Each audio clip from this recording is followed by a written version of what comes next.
warahmatullahi wabarakatuh. Perkenalkan, saya Nurul Izzah F dengan NIM 70300123097. Saya mengambil judul Hukum Penggunaan Obat Mengandung Najis dalam Perspektif Fikih sebagai tugas akhir pengganti ujian mata kuliah ilmu fikih. Baik, berobat itu merupakan salah satu kebutuhan manusia agar terbebas dari penyakit yang mengganggu kesehariannya. Namun, ada beberapa pengobatan dan obat-obatan yang mengandung unsur najis. Pertanyaannya, apa hukumnya mengonsumsi obat-obatan yang terbuat dari benda najis?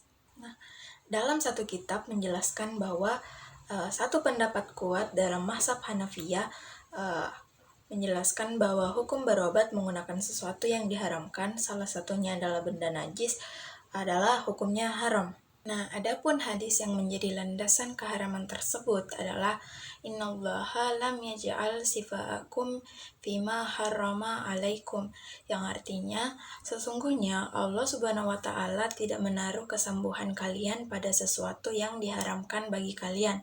Nah, hadis tersebut telah dengan tegas menjelaskan bahwa berobat dengan menggunakan obat-obat yang mengandung dari bahan najis adalah hukumnya haram. Sedangkan mayoritas dari mazhab Syafi'iyah menjelaskan bahwa berobat dengan menggunakan obat-obatan yang mengandung najis diperbolehkan dengan batasan selain khamar atau minuman keras. Ulama yang membolehkannya memberi batasan dengan ketika sudah diketahui bahwa obat tersebut dapat menyembuhkannya dan sudah tidak ada ditemukan obat lain.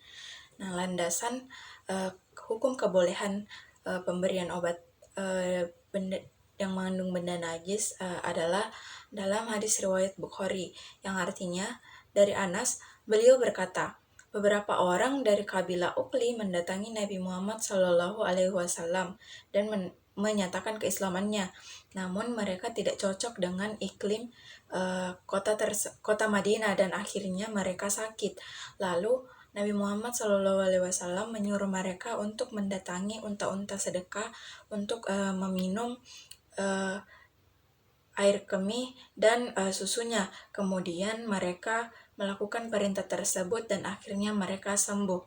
Dalam hadis tersebut dijelaskan bahwa Nabi Muhammad SAW menyuruh orang-orang dari kabilah Uqli untuk berobat menggunakan air kencing dari unta yang merupakan benda najis, sehingga mereka menyimpulkan bahwa hukum mengonsumsi obat dari benda najis adalah boleh. Adapun contoh obat yang mengandung najis atau babi adalah ada injeksi Lovenox. Cara kerjanya adalah obat ini mengurangi aktivitas protein dalam melakukan pembekuan darah agar tidak terjadi pembekuan darah selama proses pembedahan. Yang kedua ada Fraxiparin. Fraxiparin ini bekerja dengan mengurangi proses pembekuan darah selama cuci darah, dan juga obat ini dapat membantu mengencerkan darah. Pada dua pendapat tersebut telah ditemukan kesimpulan. Pada pendapat pertama dengan tegas telah menjelaskan bahwa hukum penggunaan obat-obatan dengan bahan najis adalah haram dengan landasan hadis-hadis yang diberikan, dan juga hadis-hadis tersebut telah dijelaskan secara umum tanpa dikhususkan pada kalangan tertentu.